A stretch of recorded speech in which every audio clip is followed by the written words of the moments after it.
Hokejové Slovensko potrebuje víťazstvo, najlepšie za 3 body. Slovenský hokejový tím potrebuje výsledkový, výkonnostný, ale aj psychologický reštart. Ken Andre Olimp, jeden z legionárov v norskom drese, a jeho brat Mattis, veľmi kreatívny hráč, teraz vymyslel prihrávku Kenovi Andrému Olimpovi. Dôležitosť na zaútočenie má Tatar. Vo formácii s Miklíkom a Mikušom takto zložený útok pomohol k zisku strieborných medailí pred 2 rokmi v Helsinkách. Prajme aj týmto chlapcom, aby nadviazali na svoje perfektné pôsobenie. Gól! A nadväzuje gólom Tomáš Tatar, ktorý sa gólovo prebúdza na týchto majstrovstvách. Uplynulo len 66 sekúnd zo zápasu proti Norsku a vyhrávame 1-0. Veľmi dobrý začiatok. A len dúfame, že hráčom tento gól pomôže. Vieme, ako dokáže byť dôležitý takto rýchlo strelený gól po tak neúspešných stretnutiach. Strela, skôr prihrávka, a Tomáš ani nevedel v tomto prípade, lebo nemal dokonalý prehľad o celej situácii, ale prihrávka, skvelá prihrávka mu našla čepel a ešte dôležitejšie, Puk si našiel miesto v norskej bránke. Ale Martin Revaj stratil v strednom pásme. Laco vyrazil ten puk iba pred seba a v zápätí strieľal Stene. Skokan sa hádzal do jeho strely. Bonzaksen nevymýšľal nič prevratné. Stene prenika popri mantineli. Pred brankou je Röst, ale dokázal ho zblokovať Valách. Ešte Stene získal puk a je vyrovnané. Bonzaksenová strela končí v našej sieti, takže 1-1. Nóri dokázali pomerne rýchlo odpovedať na vedúci gól Tomáša Tatara. Veľmi dlho sa hralo bez prerušenia. Takmer celé naše mužstvo sa vystredalo na ľade, všetky peťky.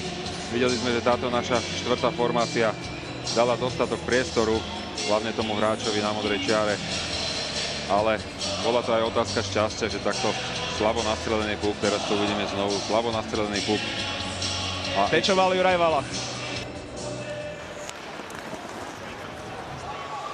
Mikuš, dostáva sa k bližšej bránke, Juraj Mikuš, gól!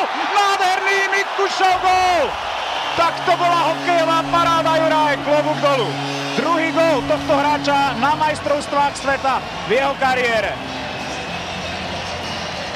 Teraz využil to, že ako pravák si to krásne natiahol Laugena a už mu ostalo len tá zdanlivo jednoduchá, ale dosť zložitá úloha počkať si, natiahnuť na ten správny okamih, keď už mal odkrytú bránku. Vidíme, ako veľa priestoru mu nechali norskí hráči. Medzi štyroch si to namieril. A pre praváka je toto ideálna situácia, kde naznačí strelu a bránkár má veľmi ťažké, lebo nevie, či naozaj vystrelí z jazdy v tomto prípade, aj keď tam bolo niekoľko hráčov okolí bránkoviska. Revaj si predĺžil striedanie, ale určite mu to nikto nebude v tejto situácii zazlievať. Vyrazil dopredu, aby podporil útok, teraz sa musíme brániť. Je tam Ken Andre Olimp, pri ňom Ďaloga. Nevypustil súboj, ale v zápätí spätná prihrávka našla Mortena Oska a je opäť vyrovnané. Druhýkrát v tomto zápase Nóri dokázali odpovedať na náš vedúci gól. No sa potvrdilo, aké je šťastie vrtkavé. Obrovská šanca Míra Šatana. Chýbalo na 10 cm do strany, keby puk smeroval. Hneď drobná chybička v našom obrannom pásme. Olimpovci ukázali, akí sú nebezpeční. Ken Andre našiel Mortena Oska, ktorý si už stihol vymeniť miesto s Bastiansenom a z tejto pozície golmana viniť nikto nebude. Ale Osk tam bol voľný.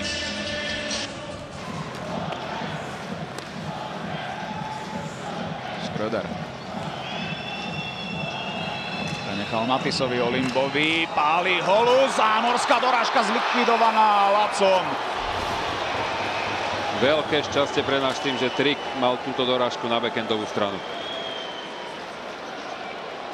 Presne tak, tento skúsený obranca To netrafil úplne ideálne, ale tak tento zákrok. Nevideli sme to úplne dokonale, ale čepelou brankárskej hokejky takto zakročiť. Tak tento zákrok určite obletí celý svet. Ken Andrej Olimp.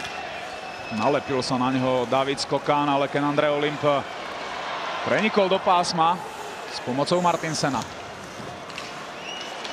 Valachpuk nevyhodil. Prichádza zakončenie triga. Bol tam ešte pokus o teč. Veľmi nebezpečná situácia pri našej bránke. Ken Andrej Olimp.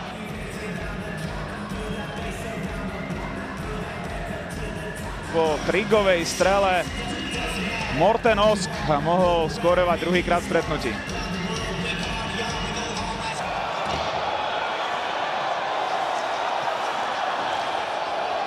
Ale pozor si musíme dať teraz na Rojmarka, ktorý ide sám na Jana Laca. Výborný Laco a aj Ivan Švarný, ktorý robil čo mohol, aby mu znepríjemnil strelecký život. Ale v našej presilovke takto púšťať do norov, do nájazdov, to by sa stávať nemalo. Už len záverečná štvrťminútka. Tatar kombinuje s Revajom. Jeho krížna prihrávka, Valachova delovka, Revajová dorážka, výborný Haugen. Ešte raz pozrime sa na Revajovú dorážku. Tak to bola žrtka, to nebola Haugenová práca v žiadnom prípade.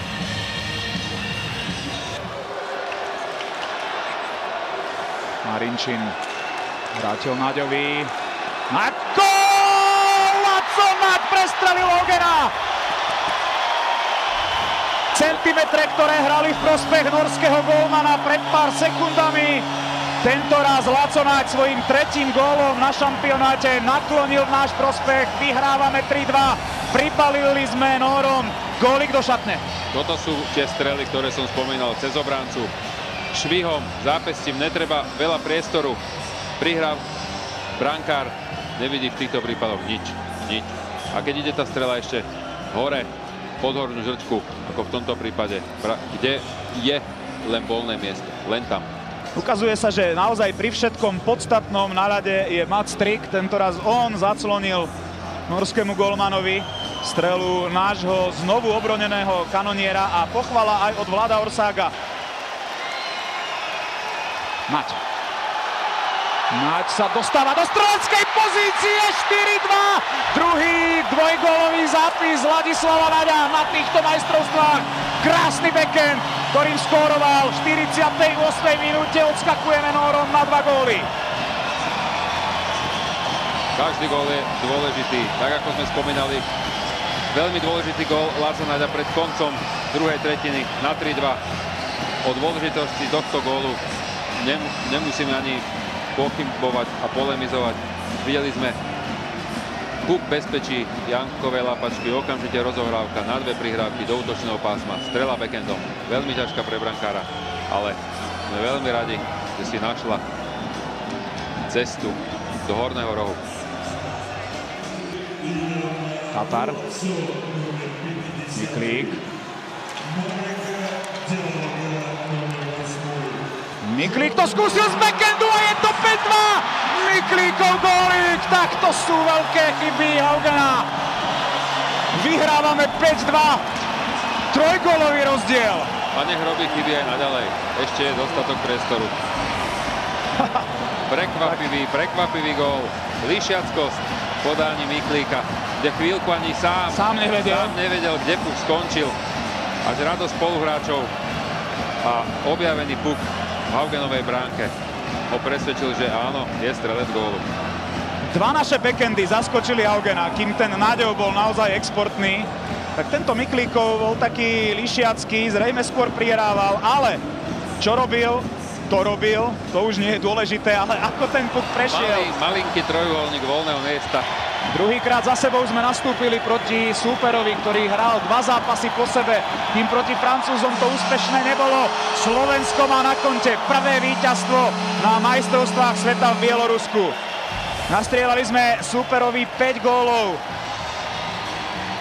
A prvé 3 body sú na svete. Celkovo už máme štvorbodové konto.